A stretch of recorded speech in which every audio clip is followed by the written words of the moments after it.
entregó la vida a sus 27 años, teniendo mucho por vivir.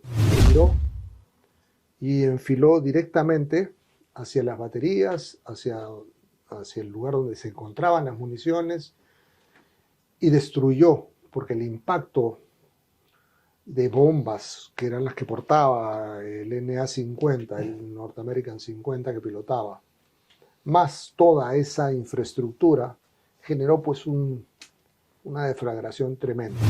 Chelo le dice, ¿sabes qué? En vez de que te vayas, casémonos ahorita. Ahorita, casémonos ahorita, vámonos y nos casamos, es fácil. Y él la queda mirando y ella me acuerdo, una de las cosas que me impactó de ella fue cuando agarró y me dijo, yo sentí que era eterna la mirada porque era como que quería decirme algo y no me lo llegó a decir. Mi abuelo le preguntó, ¿entraste? Y él agarró y le dijo, ¿qué voy a entrar? Hecho cualquier tontería. Literalmente, no, yo voy a ser piloto. Pero no quiere, José María, no quiere que seas piloto. ¿Por qué? Porque es una profesión, y sigue siendo una profesión de riesgo, ¿no? ¿En qué te pareces a tu tío abuelo, aparte del tórax? Dime algo que casi nadie sepa de Abelardo Quiñones González. Esa es la pregunta del año. Sí, ¿no? Que su padre no quiera que sea piloto y de alguna otra forma la familia tuvo que intervenir. Si no, ahorita no estuviéramos hablando de nuestro héroe. Fuerte, fuerte, hacha y machete.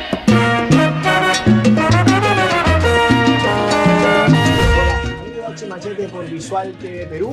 Nos encontramos con Luis Zárate Quiñones, productor, amigo, empresario y también sobrino nieto de nuestro héroe, Abelardo Quiñones González. Un aplauso, por favor. Gracias por estar aquí. No, al contrario. Gracias a ti, Tocayo. Tocayo. Salud por la reunión, sí. Y salud por el momento también importante, ¿no? ¿Tú cómo estás? ¿Cómo va todo? Bien, con trabajo, con preocupaciones, con el constante tema de pensar, que es el mismo esquema que tiene Renzo, Ames, Jorge Navarro, Diego Torres, Omaira, Carrión, todo el grupo inmenso que conformamos este equipo, que estamos abocados a la producción de la película de Quiñones, la película, ¿no? Esta película, empezamos, bueno, esta película tiene, literalmente podría estar con 100 años de soledad compitiendo en el título, porque Gabo. Sí, Gabo podría ser Gabo. mi alter ego. Estas dos biografías, esta se sacó en el año 90, hasta el sacrificio, y esta, Águilas de Acero, en el año 97. Durante todo ese trayecto, siempre es el bichito de, oye, esto tiene que, ¿no? O sea, yo no me puedo quedar con esta información la tienen que conocer todos, porque así como mi bisabuelo, que particularmente podría haber sido de repente un poco duro, ¿no? En su formación, la forma en la que crió a todos. Fue alcalde de Pimentel 2 veces, fue postuló al Congreso, igual mi tío abuelo también postuló al Congreso, mi bisabuelo fue alcalde de Chiclayo 2 veces, es decir, fundador de Promarina. Tenía cosas, a veces trato de resumir cosas puntuales porque, por ejemplo, José Abelardo más o menos tendría 4 años cuando mi bisabuelo lo sacaba a la todavía inexistente Plaza de Armas de Pimentel a las 4 de la mañana a izar la bandera. Wow. Y a las 4 de la mañana realmente pues el frío este frío que actualmente no es nada, ¿no? ¿Tú hubieras sacado a tu hijo a las 4 de la mañana? No, en ese lado yo he salido un poco más, A las 6 quizás. más, sí, sí, más relajado. Pero literalmente sí te puedo decir que esa formación, el criarse, teníamos una hacienda que era el Palmo, que es enorme, y es donde mi bisabuelo José María le impregna a cada uno responsabilidades. Todos tenían una responsabilidad, a los 3 cada uno tenía su caballo. Cepillar el caballo, nada de que vamos a cepillarlo, no, que lo cepille el peón, no, no. O sea, cada uno su responsabilidad. En esa misma forma, cada uno aprendió a estar cívicamente presente en todos los eventos. Políticamente, la familia, digámoslo así, estuvo siempre convulsionada porque en esa época los financistas, digamos, de la época, de una determinada época importante en la formación de José Abelardo, de Salvador, de Raúl, ellos eran la fuerza, los financistas que querían traer abajo a Leguía, literalmente. O sea, a mí no me hace nada y es paradójico inclusive lo que te voy a comentar, pero ellos financiaban, no tenían buenas migas con Leguía, tanto los Quiñones como los de la Piedra. Y estaban inmersos permanentemente en política y ellos veían eso.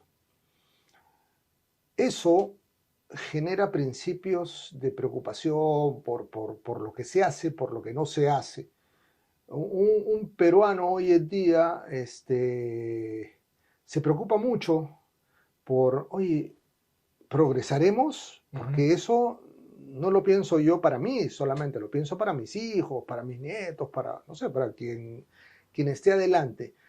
Pero así como hemos sido la barra más grande del mundo, hemos pasado por todo tipo de pruebas y hemos salido adelante. Ahora, esta película trata de mostrar que la alegría nunca se fue. Cayó Leguía, paradójicamente mi abuelo se termina casando con su sobrina directa, se convirtió ahí en Romeo y Julieta. Pero hubieron muchos aspectos que eran valiosos dentro de la formación de Pepe. Uno de los aspectos más importantes era su pericia y su animosidad con el vuelo. A ver, antes que toquemos el tema de tu tío abuelo, me queda claro que los cimientos de la película empiezan en el año 90, ¿cierto? Sí. ¿Sí? ¿Qué trabas hubo en esa época, si podríamos enmarcarlas? Bueno, básicamente el año 90 nosotros salíamos de un momento económico terrible. Literalmente las películas no existían, podríamos decirlo, pero había interés. O sea, la gente quería, decían, oye, Grau, Bolognesi, todos tienen película, que es un modo de difundir la entrega de vida de estos personajes. Pero esa trilogía no se completaba con Quiñones. Con José Abelardo se acerca primero un equipo de productores que sería largo de enumerar, pero están actualmente casi todos en boga, en vigencia. El dueño de un canal, mucha gente.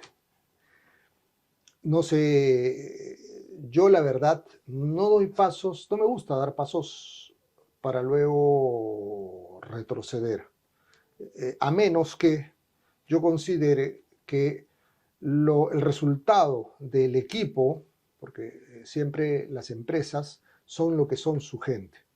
Si tú tienes líderes de opinión, tengo el gran agrado de tener a Jorge Navarro, que ha hecho del caballo peruano de paso pues un ícono, no un ícono, o sea, nos ha sacado de ese espacio de dormido en el que quizás estábamos. Al Chalán, Renzo Ames, que está sacando un nuevo esquema en cuanto a televisión. Hay gente, mucha gente, hay gente de nuestro equipo que trabajaba en Paramount con literalmente películas realizadas acá y algunas realizadas acá y grabadas curiosamente en otro lado. Pero eso es lo importante. Luego, inclusive, se nos cruzó hasta la guerra. O sea, en el 97, cuando sale Águilas de Acero, ya, vamos, se pusieron todos a avanzar. Y yo presido la Fundación Quiñones. No hubo ninguna traba por parte de la familia. La familia todo ok. No. O sea, a ver, te comento. De toda la familia, básicamente, nosotros somos mi bisabuelo, tuvo 3 hijos, José Salvador, que el mayor, mi abuelo, mi tío Raúl Augusto, maravilloso él, el segundo, y José Abelardo. Luego, muchos años más tarde, ya la muerte inclusive de José Abelardo, mi bisabuelo tiene un nuevo compromiso y bueno, y sale un cuarto hijo, pero literalmente con una desconexión que no era normal, digámoslo así, para los fines que teníamos. En el tiempo, yo me ocupé de investigar porque yo veía los libros que habían, los pocos libros que se habían hecho de Quiñones, y literalmente eran libros de expedientes militares. ¿Cuántas horas de vuelo? O sea, temas técnicos. Que si tú los tratas de entender siendo un civil, y ojo de que yo soy hijo de un padre militar, me parecía como que estábamos entonces conversando con ministros de defensa, con algunos comandantes generales, me dijeron, me parece genial la idea, haz tus libros. Y esos libros los llevé a otro nivel, que era el lado personal. Nadie había visto a Quiñones a los 5 años. Nadie en una fotografía, nadie sabía qué había pasado, qué pasó con los aeroplanos. ¿Tú te imaginas a los 12 años ponerte a armar un aeroplano y volar? Increíble. O sea, eso es una muestra. Yo varias veces converso en la familia y a veces digo, si mi bisabuelo estuviera acá ahorita, yo le diría, ¿cómo se te ocurre permitir que a los 12 años vuele a cielo abierto un aeroplano? ¿No? Pero esa era parte de su formación, parte del destino que le tocó vivir. A los 12 años, él con un grupo de miembros de su promoción del San José de Chiclayo, bajo la batuta de Karl Weiss, director del San José, un alemán que recibió 2 paquetes con aeroplanos para ensamblar. Literalmente los ensamblaron juntos.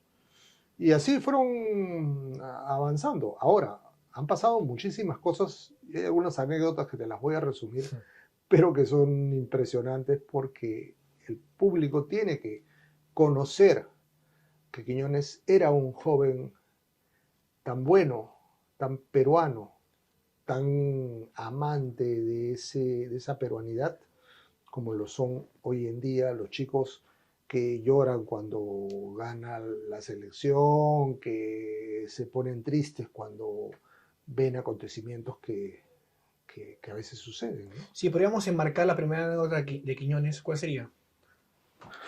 Bueno, tiene cientos de anécdotas, pero la más, hay algunas que son súper interesantes. Él no podía con su carácter.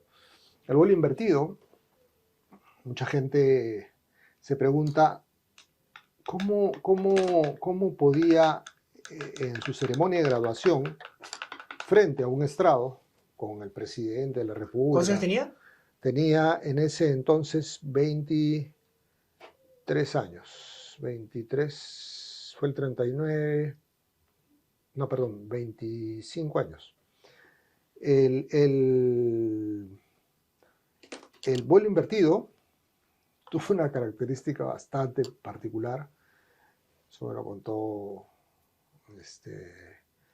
los León de la Fuente, Rafaco, Enrique, compañero de promoción y hermanos de uno de sus compañeros de promoción.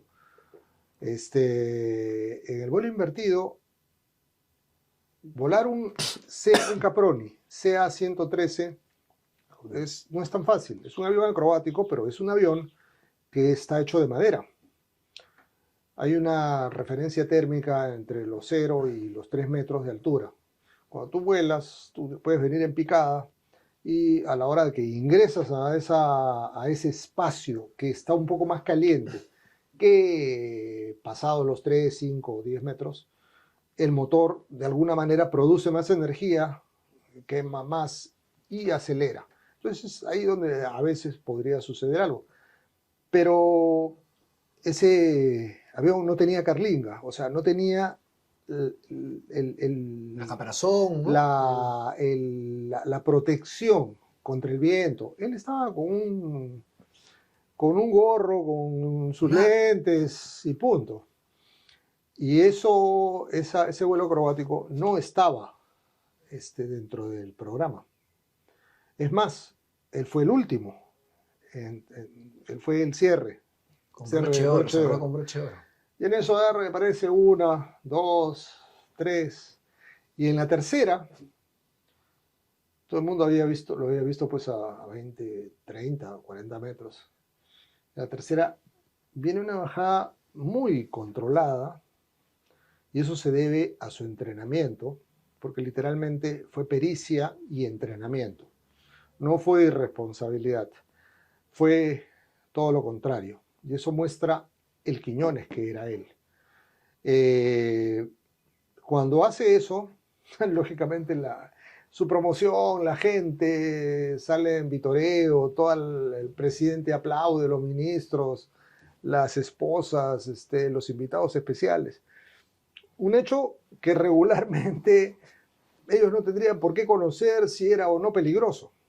Pero el director de aquel entonces de la escuela de aeronáutica, Zamudio, después de que él sale en andas y es recibido con bombos y platillos por los asistentes, lo agarra del brazo y le dice: ¿no te das cuenta que has podido crear un magnicidio? Imagínate que el avión se hubiera ido contra la tribuna, que te hubiera chocado y hubieras asesinado a la High Society, hubieras acabado con el presidente, los ministros. Eso, ¿no te das cuenta de lo impactante que es? Y él lo miró y le dijo: no, eso no iba a suceder, porque eso yo lo practiqué cientos de veces. Pero ¿cómo? Que no sé cuánto. No, te vas encerrado. Y lo lleva del brazo. En ese tiempo no era entrar a una habitación. Entra a la habitación y le dice: y te quedas acá. Zamudio sale a la tribuna y el ministro de Aeronáutica estaba parado ahí, lo mira, y el presidente Benavides le dice: oye, increíble lo que ha hecho ese piloto. ¿Sabes qué? ¿Puedes traerlo para acá? Quiero felicitarlo. Zamudio en ese momento no sabía qué hacer, se quedó pensando como diciendo: si lo acabo de meter confinado por algo que yo considero que es peligroso. Tráigalo, por favor, tráigalo, coronel. Y va y le dice, le abre la puerta a Quiñones y le dice: el presidente quiere hablar contigo. Por favor, callado. Y él agarra y le dice: perfecto, no hay ningún problema. Pero un poco con esa risa de sorna que tenemos los peruanos particulares, Y él sale, señor ministro, y el presidente Benavides le dice, muchacho, impresionado realmente, nunca he visto algo así. Muy agradecido, señor presidente. Esto es producto de horas de práctica. Y voltea y lo mira a Zamudio y con la boca hace una pequeña sonrisa, no en atrevimiento, porque no se trataba de que él fuera pues un irreverente, no. Él siempre fue muy respetuoso, pero creía mucho en sus conceptos. Eso marcó su vida porque de ese vuelo nunca se olvidó. Él ya a partir de ahí estaba en Chiclayo y le decían, ya Quiñones, te quedas en la base aérea, no sales sábado y domingo. Por X razones, porque simplemente, no sé, por cualquier cosa. No hay problema. Y sus compañeros de promoción lo fastidiaban, le decían, no te preocupes, nosotros saludamos a fulanita, a sutanita, a menganita, le damos saludos de tu parte. Como sacándole cachita, ¿no? Era una forma de decirle, nosotros sí vamos a estar con ellas y tú no. No hay problema.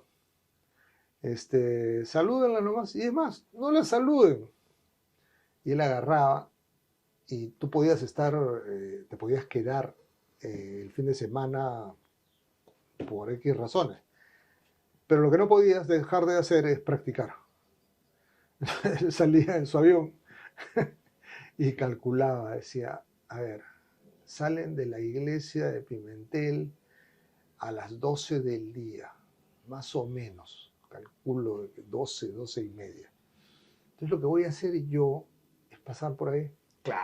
Y pasaba, cachiroso. todo estaba en total paz, todas las damas, los oficiales, la gente de la población salía de la iglesia y literalmente en eso parecía un avión a toda velocidad y aleteaba, hacía esto.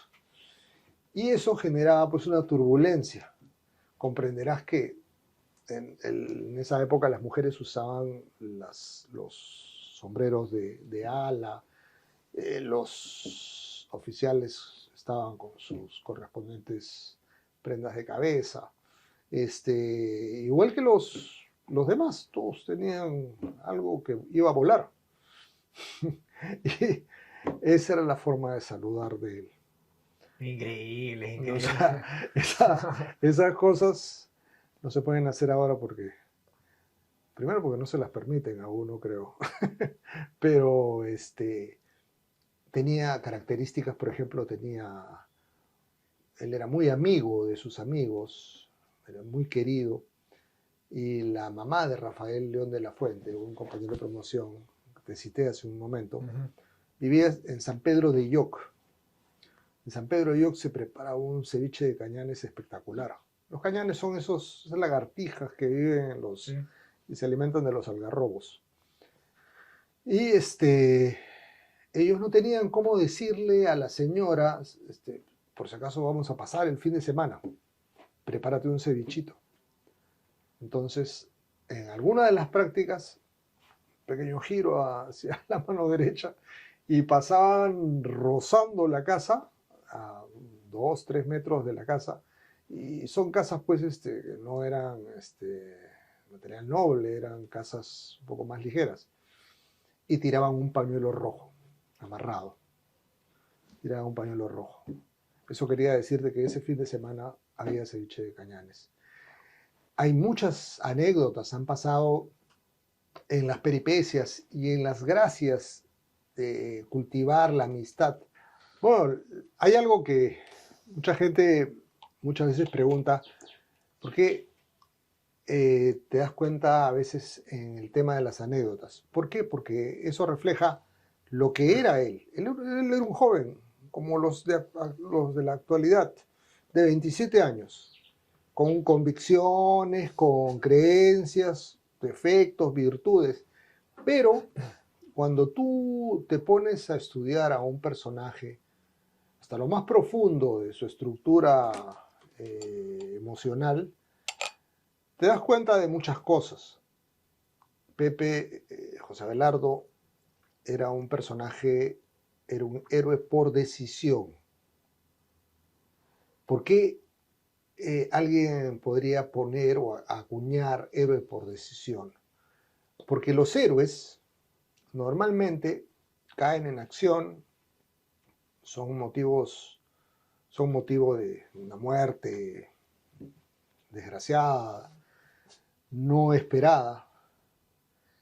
Pero cuando tú lo escribes y tú te convences de tal forma de que primero y antes que tu vida está el Perú, las cosas cambian. Esa es la parte que no se llegaba a entender y mucha gente miraba y volvía a pensar. Él hace un artículo, Casa en Alerta, revista 42 de la revista Aviación.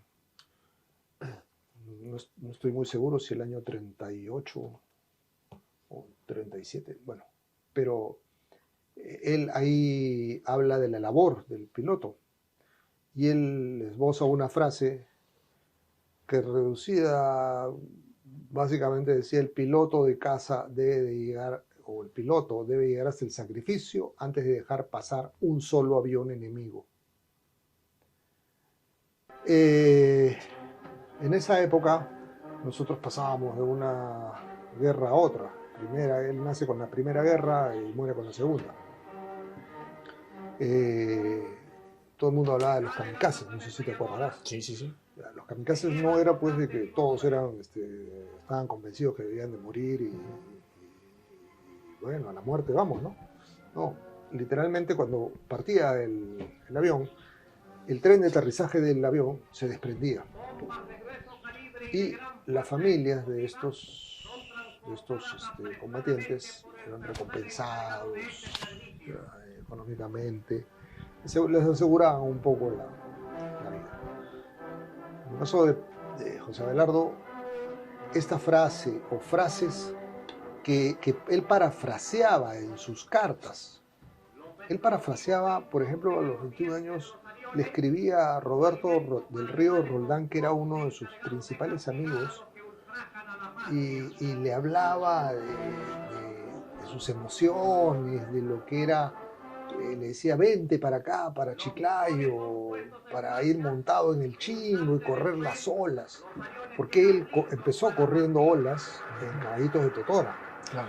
Luego se fabricó su propio Chingo, un kayak, como quieran decirle, y hacía eso. Pero en las cartas, él siempre parafraseaba a los 20 años los versos del Mont Blanc, pero en vez de poner cruzando los Alpes, no, él decía cruzando los Andes. Y siempre con un orgullo poco usual para la edad. Él decía: el Perú entero yace a mis pies. Es como en la carta cuando le escribe a Manuel Laodría, jefe del grupo de operaciones del Grupo Aéreo del Norte, le pide que lo envíe al frente de combate. Hace una descripción un poco cruda, pero real, de su análisis como piloto interventor. Literalmente, él medía el impacto que íbamos a tener sobre el quiebre de Quebrada Seca, o las diferentes instancias, porque ya habían habido reconocimientos sobre esas áreas. Y él abajo, al final, pone: es el deseo fervoroso de un oficial, de un soldado que lo que quiere es servir a su patria. En la despedida del casino de Chiclayo, de una despedida, en esa despedida César Álvarez Guerra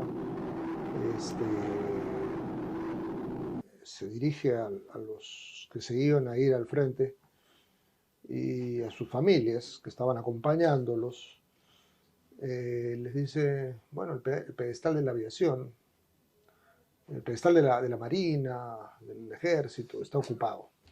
Literalmente tenían un guía, un héroe al cual seguir, al cual imitar, en entrega de vida. Y de repente de aquí alguien ocupará ese lugar. Y él no...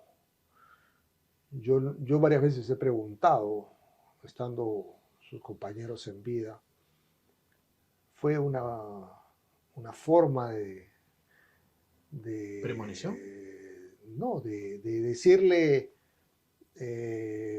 bueno, yo soy así, o simplemente lo sintió y lo dijo. Él agarró y se levantó y dijo, presente, mi comandante. Ese tipo de cosas marcó siempre su vida. A él no le pedían, oye, anda, haz un trazado de repente del reconocimiento del área de conflicto, ¿no? Patrulla el Zarumilla, a ver si encuentras baterías antiaéreas por ahí escondidas en covachas. Él lo hacía antes. Lo hacía antes porque esa era su pasión. Proactivo. Poca gente sabe de que él, cuando entra a la escuela, inicialmente, cuando él postula, todos los exámenes los pasa en forma sobresaliente. Por ahí hubo un examen que el doctor Valdeavellano, el oftalmólogo, le dijo, bueno, sí, hay agudeza, porque siempre existe pues una mayor preeminencia de repente o la imposición, ¿no? Que entre tal y tal. Es una interpretación, digamos que alegre. Pero él agarró y lo esperó un día Valdeavellano afuera de la base y le dijo, doctor, sí, Quiñones, dime. Él tenía un DKB doble, era un antecesor del Volkswagen. Era un carro de madera que se había comprado. Eran pocos carros en esa época. Y le dice, doctor, yo lo llevo a su casa. No, yo vivo en Breña. No se preocupe, yo lo llevo. Y lo subió. Le dio Las 6 horas peruanas le quedaron cortas. Llegó más rápido que inmediatamente. Y era ya casi de noche. Y antes de que se baje Valdeavellano, le preguntó, ¿qué le pareció, doctor? ¿Tengo buena vista? Tienes muy buena vista, definitivamente. Ese tipo de esquemas eran los que él siempre tenía en avanzada. Se presenta el día del resultado de los exámenes y eran 12 los ingresantes. Y no estaba él. Se acerca Morzán Arrarte, se acercan sus amigos, que eran todos, literalmente. Y le dicen, oye, el único que debía de haber entrado eras tú. ¿No estás? No, sí estoy. Y dice, no estás. Fíjate en la lista, no estás. Sí estoy. Mañana nos vamos a ver acá. Y todos se internaron, pues, o sea, dijeron, ¿qué pasó, no? El día siguiente, él, su carro, sus cosas ahí, y ahí ve un barullo y le dicen, ¿sabe qué? Llamen al siguiente en la lista. ¿Por qué? Porque fulano de tal, que era el que justamente él había visto de que no había entrado, digamos, como por condiciones, dijo, acá no me quedo, ¿no? O sea, se asustó, ¿qué pensaría? No sé. Yo No lo sé. Pero él dijo, estoy acá. Y entró. Y batió un récord casi de inmediato al volar solo a las 4 horas y 40 minutos. Es un récord que hasta ahora no es superado. Volar solo significa que tú agarres el control del avión y tú, no tu instructor. Ese tipo de esquemas, él fue literalmente el ala de oro en su especialidad de caza, fue el primero. No solamente cultivó una gran amistad, él era un apasionado en todo lo que entraba. Lucho, dime algo que casi nadie sepa de Abelardo Quiñones González. Yo te diría que quizás lo más importante que luego de que tú te encierras a hacer un libro un año y luego que te vuelves a encerrar otro año, porque hacer un libro no es que lo haces en 2 meses. O sea, el libro de cero, tú partes y es un año para que tú estés convencido. No para que esté convencido 3 gatos, no, para que tú estés convencido. Y yo analizaba un poco la pasión que tenía él. Mucha gente, Michel Lettersten una vez me dijo, Lucho, te doy un hangar gratis, me dijo, de la Feria del Hogar. Era la dueña de la Feria del Hogar. Y me dijo, pero con una condición. Y yo le digo, ¿cuál? Y me dijo, quiero que un psicoterapeuta me diga por qué un personaje puede llegar a ser un acto de entrega como el que él hizo, no en una, en diferentes ocasiones. Ya le digo, no hay ningún problema. Y tú te das cuenta de que hoy en día, hoy, estamos en una sociedad llena de carencias de diferente corte. Tenemos carencias económicas, que no las teníamos, carencias emocionales por el lado de las familias, que sí habían por exceso o por omisión. Mi bisabuelo siempre fue un buen proveedor, un buen padre, pero a veces cuando tú te tornas extremadamente dominante, haces que todos salgan disparados, ¿no? En el caso de José Salvador, de José Abelardo, de mi tío Raúl, los tres, cada uno marcó su rumbo y dijo, bueno, gracias por todo, pero me voy. O sea, literalmente cada uno escogió su pasión. Mi abuelo fue director del diario La Nación, se dedicó a las letras, trabajó para la Crónica, el Comercio, es decir, estuvo muy involucrado con su pasión, que era las letras. José Abelardo, para él todo era volar.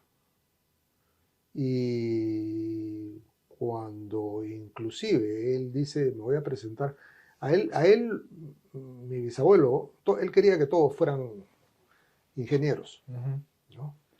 Decía, todos van a ser ingenieros, los tres. Ok. Entonces lo manda a José Abelardo con mi abuelo a Lima, a la Universidad de Ingeniería. a que postule y o sea, literalmente a que se quede estudiar ingeniería. ¿Qué habrá hecho José Abelardo en esa entrevista, que era como un examen, que a la hora de salir, José Abelardo, Salvador, mi abuelo, le preguntó, ¿entraste? Y él agarró y le dijo, ¿qué voy a entrar? He hecho cualquier tontería. Literalmente, no, yo voy a ser piloto. Pero no quiere, José María, no quiere que seas piloto. ¿Por qué? Porque es una profesión, y sigue siendo una profesión de riesgo, ¿no? Es una profesión donde hay mucha entrega.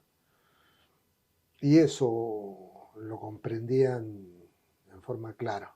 Hasta el último minuto, él no aceptó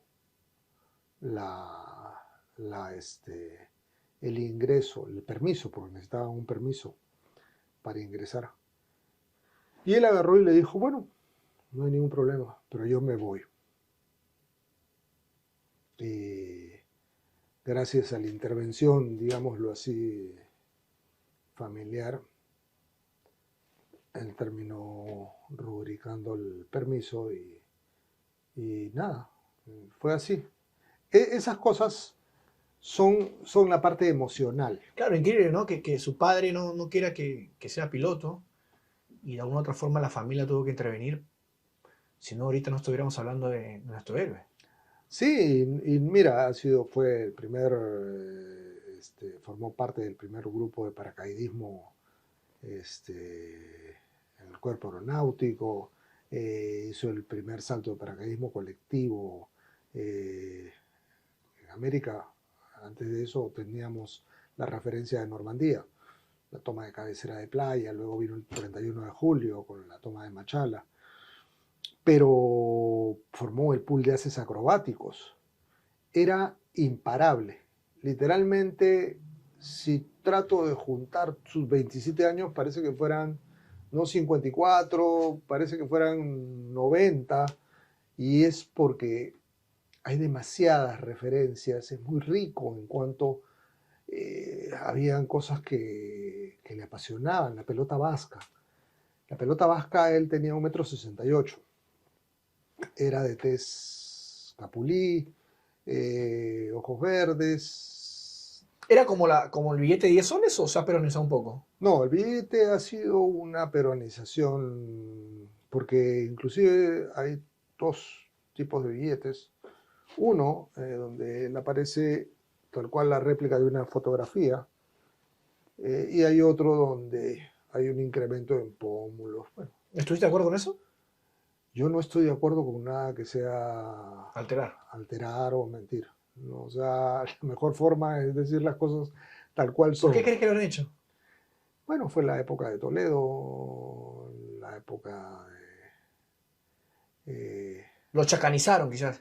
Claro, pues querían a alguien de repente, pero eso... Más representativo a... Pero eso te voy a Bohemia. decir, ha sucedido en muchas instancias. Yo soy enemigo, sí, y siempre hay que mostrar, hasta el lado malo tiene un lado positivo. Uh-huh. La pasión a veces se confunde con el atrevimiento. El dirigirse a un comandante saltando el conducto inmediato superior, muchas veces ahorita podría ser tomado un motivo para un rigor o una baja, ¿no? Pero él lo hacía porque estaba tan convencido, como quizás pocos, en lo que iba a suceder. Y que de hecho sucedió. Amigos, no se olviden seguirnos en nuestra cuenta de YouTube y activar la campanita. Y seguimos con Luis Zárate Quiñones, sobrino nieto del gran José Abelardo Quiñones González, nuestro héroe nacional. Un aplauso, por favor. Salud, salud, otro salud. Salud. Lucho, tocayo, cuéntanos qué pasó. ¿Qué pasó realmente? Bueno, en realidad... ese 23 de julio. 23 de julio hay un testimonio, no uno, hay muchos testimonios, para declarar un héroe nacional, patrono de una institución, no es tan sencillo. Tienes que mostrar condiciones, precondiciones, declaraciones no solamente de tus compañeros, sino de la gente que estaba en tierra, de la gente que estaba en determinadas posiciones. Y todo eso configura una declaratoria. Literalmente, José Abelardo, ese día, él sabía de que era un día muy especial. Ellos habían hecho muchas cosas, se iban hasta Quito a lanzar sobre Quito volantes que invitaban a las Fuerzas Armadas ecuatorianas a rendirse. Regresaban, alejaban las embarcaciones, los buques, los navíos, es decir, cumplieron a carta cabal todas las operaciones.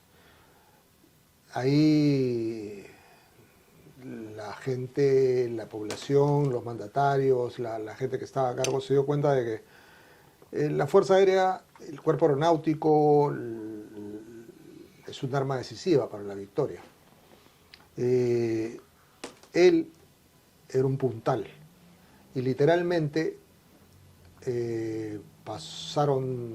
hicieron tres pasadas sobre la zona de Quebrada Seca. Quebrada Seca era una instalación que tenía dentro de sí toda una infraestructura de municiones, bombas, baterías antiaéreas, tropas, es decir, era un cuello de botella. Si esa instalación no se destruía, el paso de las fuerzas aéreas, de las fuerzas terrestres, iba a ser imposible, iba a ser muy difícil. Él fue en su tercera pasada, regresando, es que una batería antiaérea Breda, de fabricación italiana, más o menos cada uno de los proyectiles es de este tamaño, impacta el avión, pero todos los testigos, los que dieron testimonio acerca de eso, mencionaron dos cosas. Uno, él podía haberse... Tres cosas, en realidad. Podría haber continuado y luego simplemente saltar. Dos, había podido simplemente ir hacia otro lugar y estrellarse para no ser tomado por las tropas ecuatorianas. Y eligió lo que menos hubiera pensado alguien que primero pensara en sí, ¿no? Giró el avión y en 180 grados, literalmente, viró y enfiló directamente hacia las baterías, hacia el lugar donde se encontraban las municiones y destruyó, porque el impacto de bombas, que eran las que portaba el MA-50 y el American 50 que pilotaba, más toda esa infraestructura, generó pues una deflagración tremenda. Hecho esto, retornaron, lógicamente impactados por el hecho, pero a raíz de eso se empezaron las investigaciones, el trabajo. 3 meses después, el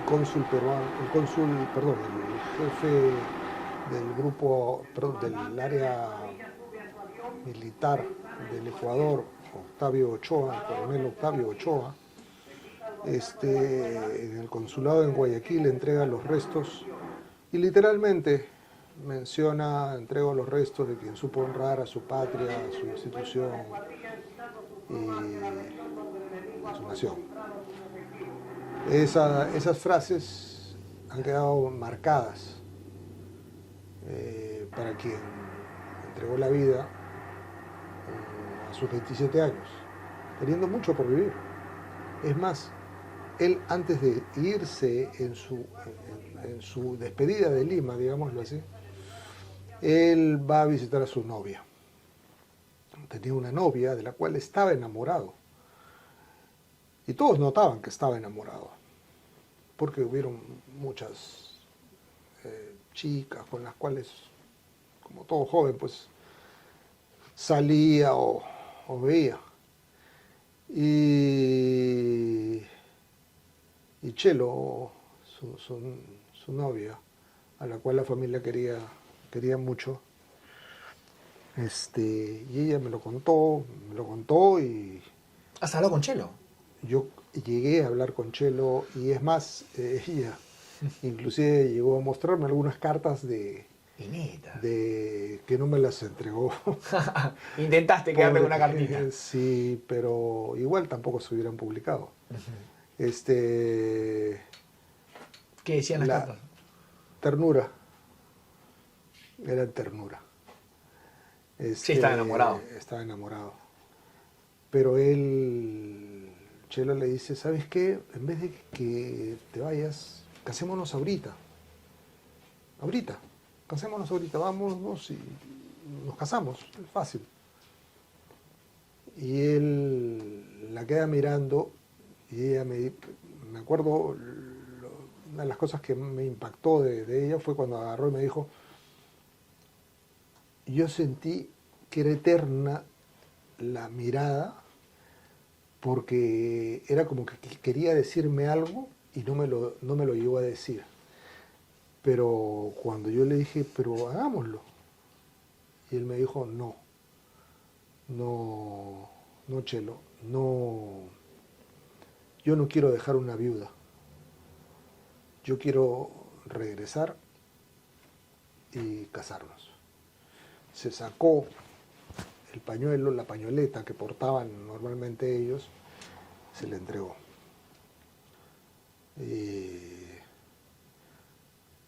Increíblemente, en el punto más romántico que podríamos decir, que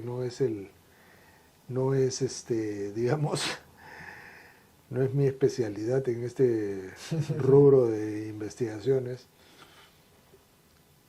Chelo continuó yendo durante muchos años a las ceremonias que se daban en honor a él, desde un lado distante, no presente, desde un lado distante. Ese tipo de circunstancias no podían ser menos tratándose de personajes así. Es por eso que la película trae tras de sí lo mejor, lo más interesante, lo más pasional, lo más gracioso. ¿Qué corte va a tener? ¿Corte de acción? ¿Biografía? Todo el mundo me ha preguntado siempre qué corte va a tener y la verdad que este esquema elaborado por un gran director, no te lo podría... Ya lo van a saber dentro de muy poquito porque...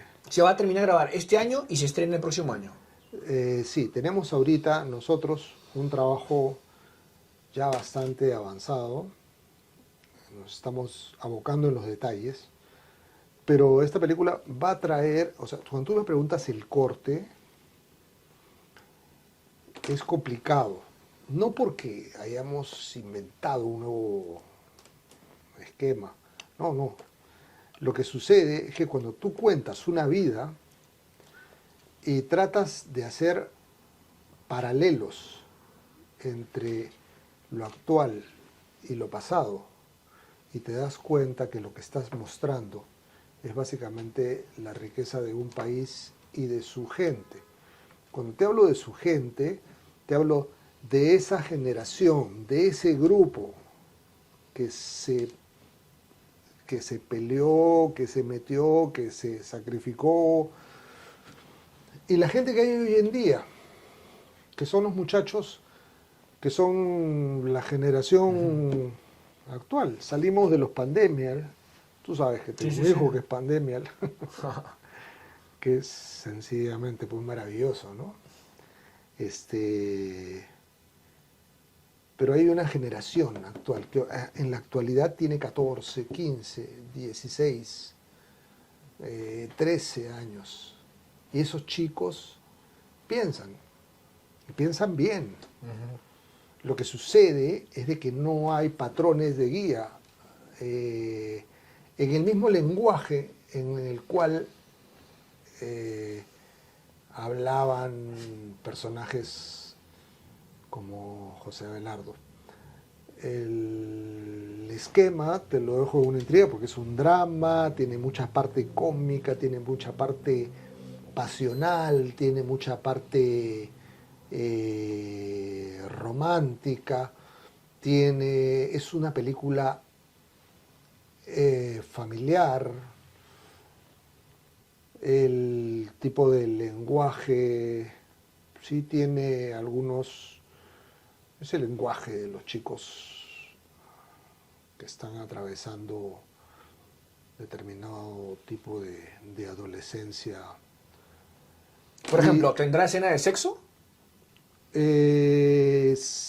Hay una sola parte donde se intuye, ¿no?, de que es un despertar, ¿no? Entiendo. Y ¿Ese despertar a qué año fue? ¿Qué edad tenía? ¿Fue precoz o ya? Parece mentira, pero los despertares eran bastante mañaneros, como toda zona de playa. Pimentel. Es que en realidad, si tú te das cuenta, el Perú de por sí es maravilloso. Desde Tumbes hasta Tacna es increíble. Te vas a Loreto y una de las cosas que va a tener la película y que es bastante interesante son los escenarios.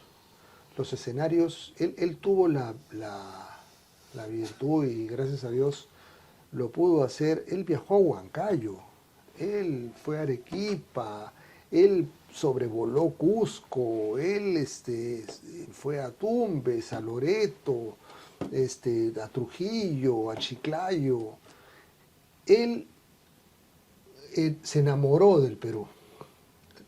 Desde un avión, e inclusive cuando lo hacía ya en carro, juntaba a sus amigos, los ponía a todos en su DKB, que era este carrito, y se iba a hacer caza de la perdiz en los cerros de Huaral, que perdices habían por montones. Y regresaba lleno de perdices ahí a preparar, a preparar lo que en sí le saliera. Pero vamos a que eso era un extraordinario bailador de marinera. Poca gente, yo he escuchado testimonios de... Era un dandy, era un dandy. Sí, literalmente era muy... Se cuidaba mucho en su forma de entrar, de caer con la gente. Le gustaba hacer...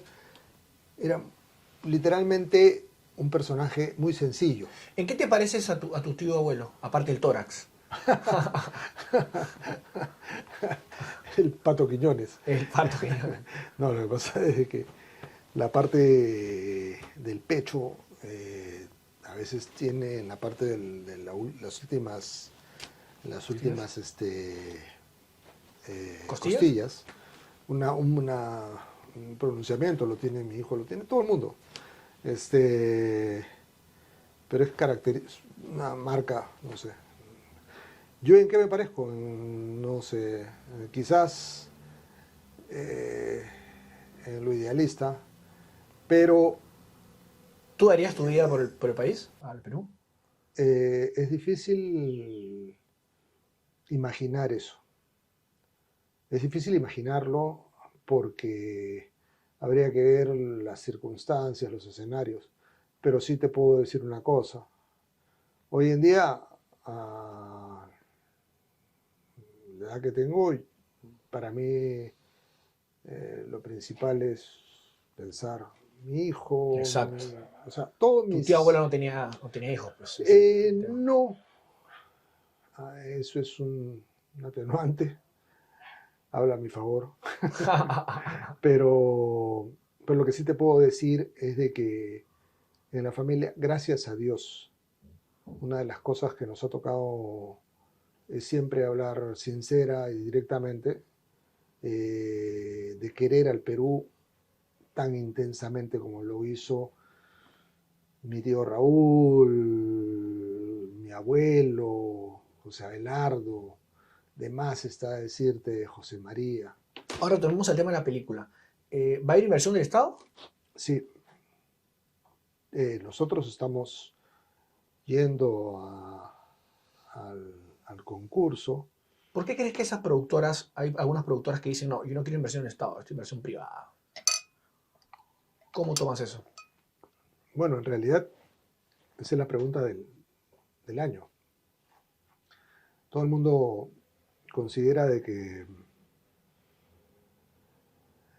DAFO debe de participar por una disposición gubernamental. En realidad, hay dos segmentos, la cultura pura y el entretenimiento cultural. No se parecen. Yo he dicho a veces que son gemelos, pero son gemelos porque los dos tienen una finalidad. Hay público para todo tipo, pero hay que ser claros. México, ¿por qué conocen a México? ¿No lo conocen por las películas? Películas, novelas.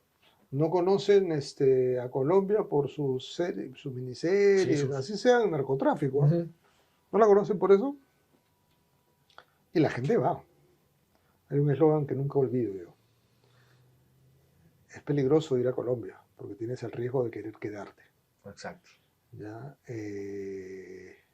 Nosotros tenemos un bastión que es el área turística que tenemos que desarrollar.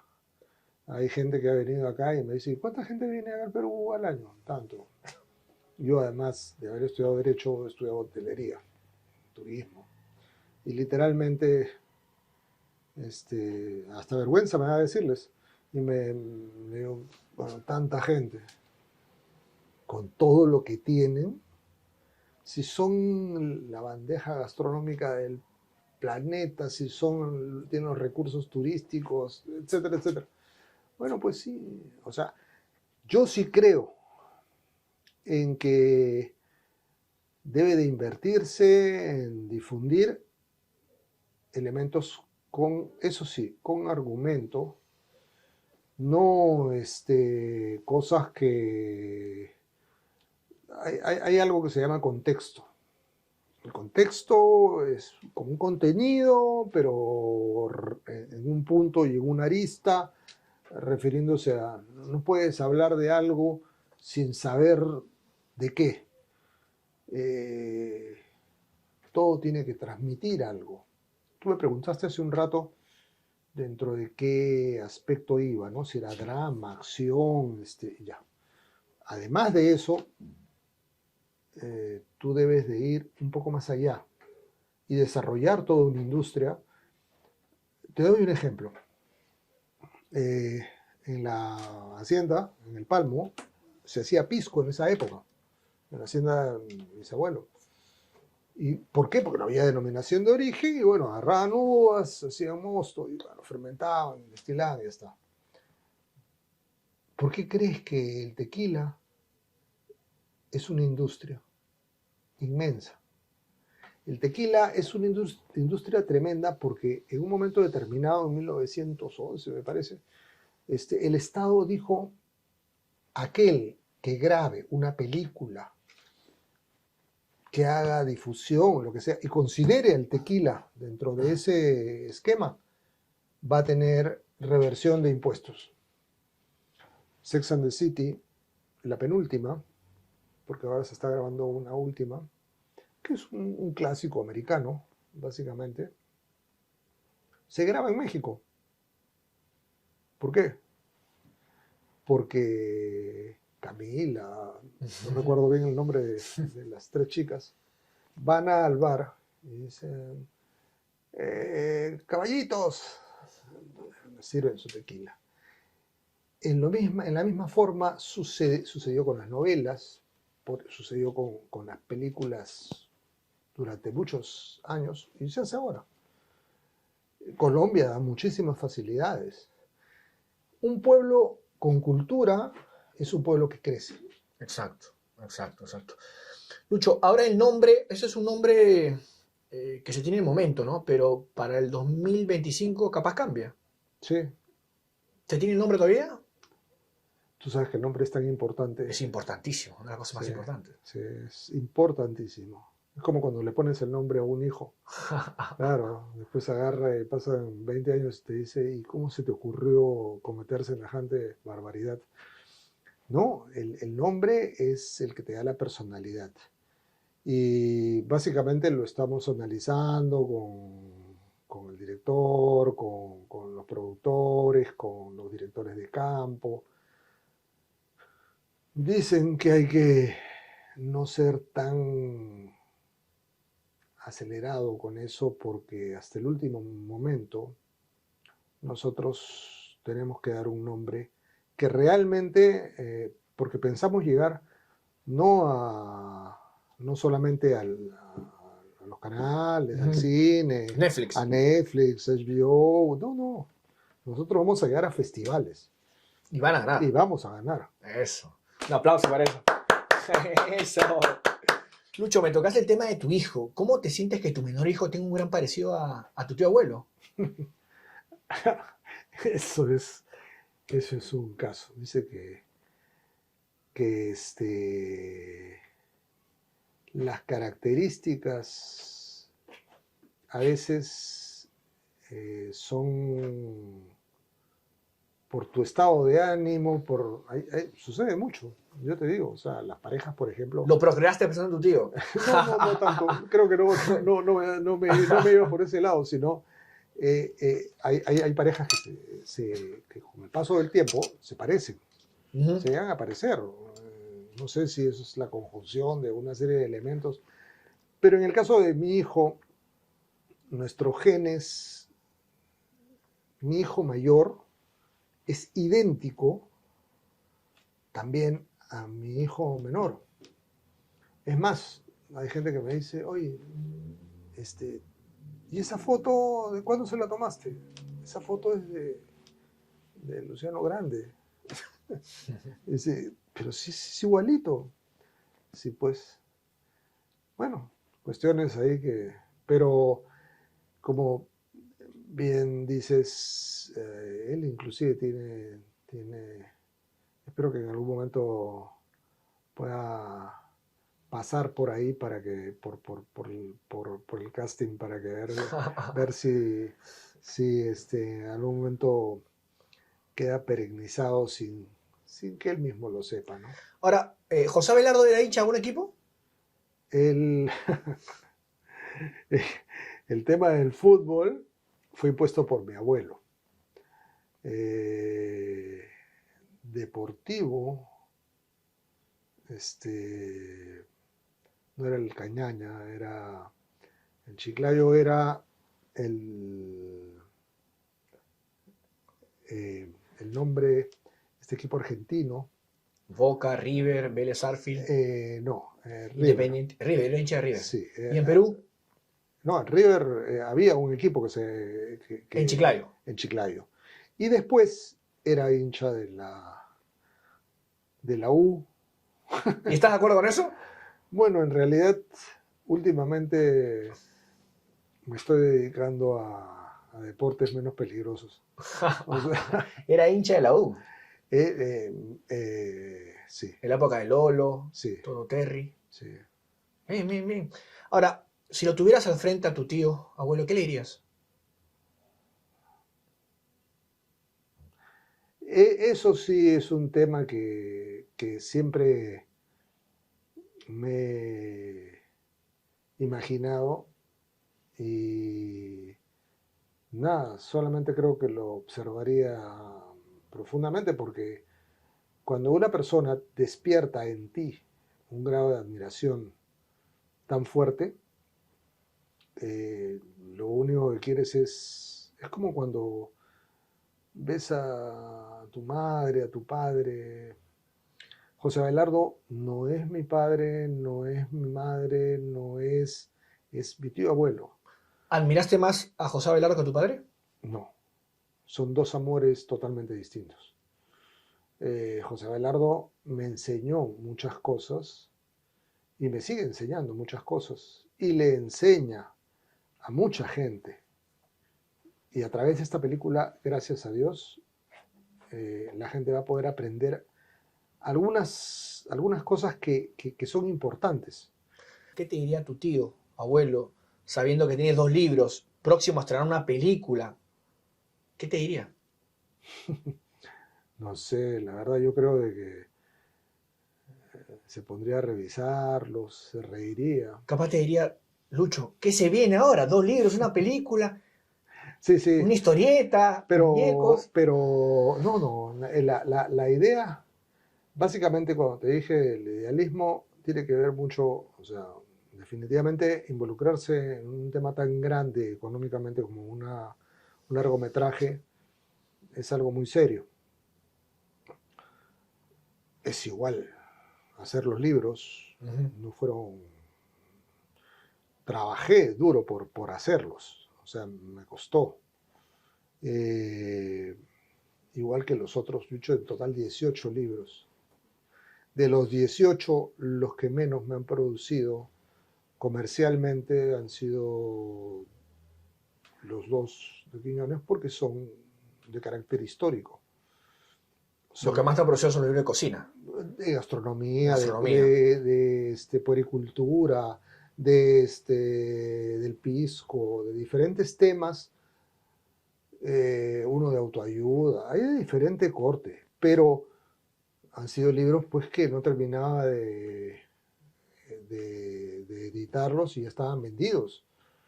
En este caso, el tema de la película, nosotros aspiramos a que llegue a un nivel premium en cuanto a la calidad. Cuando tú logras eso, o sea, Por default, por por Inés. default, Ujú. es un éxito económico.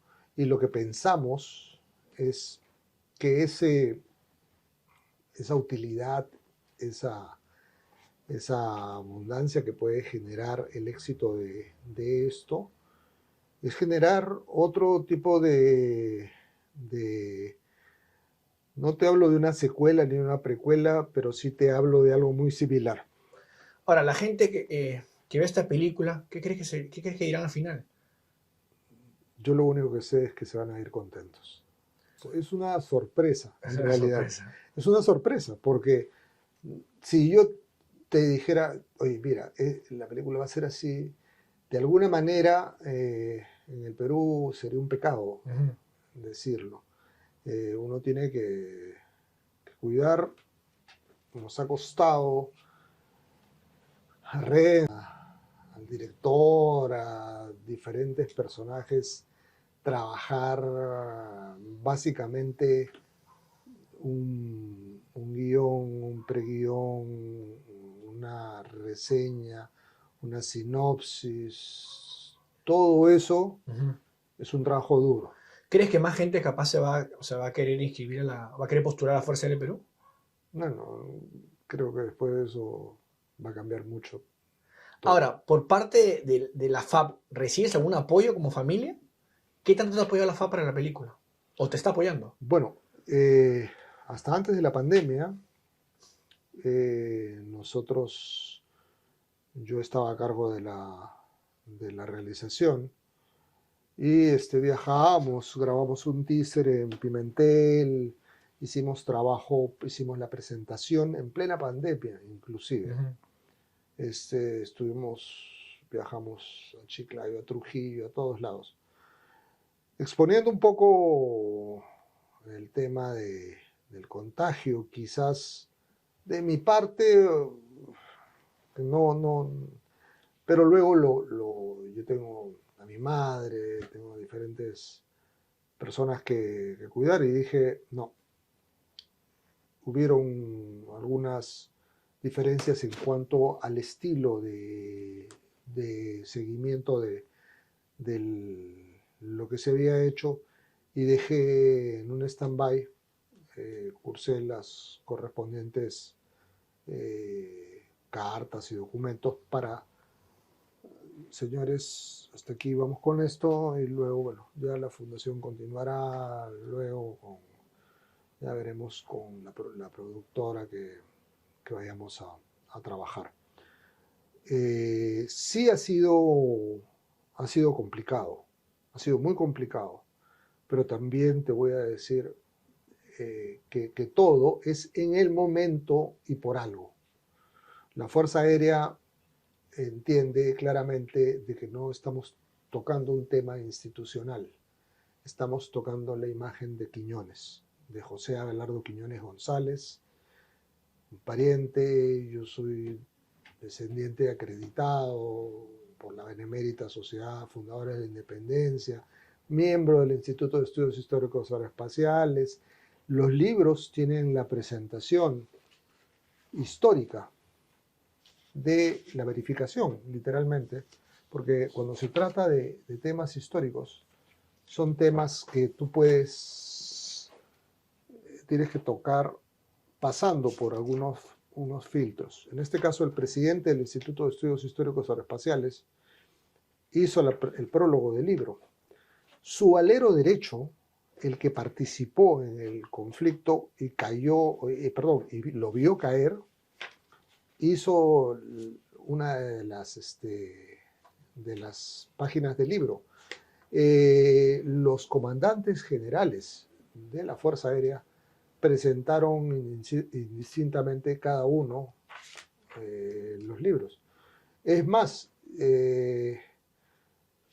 pusimos un stand-by en cuanto a todo para luego trasladarnos al tema de la película, ¿no?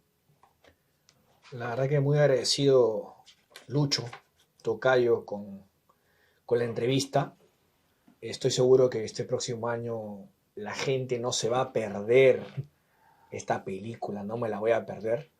Hay detalles, y te agradezco, hay detalles que no sabía de Abelardo Quiñones, lo entregado que era, ¿no? Lo pícaro y qué tanto amó a su país. Eso es algo que resaltar, ¿no? Sí. Si me preguntan, oye, ¿darías tu vida por el país? Es complicado, ¿no? Pero inflo el pecho ahora que sé más de Abelardo Quiñones y sobre todo que te conozco, la verdad. Muy agradecido. No, al contrario. Querer al Perú es una bendición. Y esa bendición nos es regalada por el destino a muchos de nosotros. La idea es de que todos se puedan dar cuenta de esa importancia. El haber nacido, haber crecido en un país, en una nación bendita como es el Perú, con personajes que dan mucho la talla, ¿no? Listo, muchas gracias. Gracias a ti, tocayo. Gracias. Fuerte, fuerte.